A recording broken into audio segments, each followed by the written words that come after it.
Awang-awa na itong si Mando kay Tanggol kaya't babasagin na niya ang katotohanan upang sa ganitong paraan ay makahanap umano ng sapat ang dahilan itong si Tanggol para labanan umano itong si Rigor at silibit sa pang-aapi ng dalawa sa kanya. Hindi natiis ni Mando itong si Tanggol na hindi niya ito malapitan at makausap.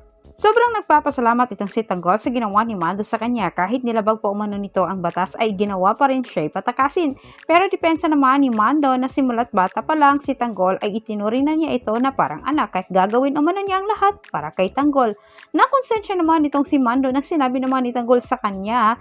Anya ni Tanggol, minsan hindi umano niya naranasan ang magandang pagtrato ni Rigor sa kanya. Mas mabuti pa itong si Mando dahil itinuring siyang anak.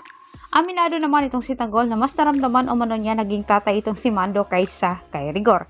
Sinubukan naman ni Tanggol na tanungin itong si Mando kung siya'y tunay ba na anak ni Rigor. Ngunit hindi ito masagot ng diretsahan ni Mando, iniwasan niya ito. Bagkos kanyang sinabi kung ano umano ang sinabi sa puso at utak ni Tanggol ay ito umano ang paniniwalaan. Bagay naman nalilito na itong si Tanggol. Nakita ni Rigor itong si Mando na kausap itong si Tanggol.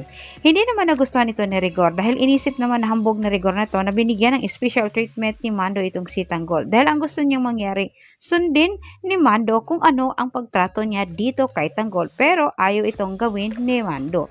Sinabihan ni Mando itong si Rigor na sa ginawa umano nito kay Tanggol ang siyang nagpukaw sa isip ni Tanggol para pagdudahan ang kanyang pagkatao dahil tinanong umano siya ni Tanggol kung siya'y anak ba ni Rigor.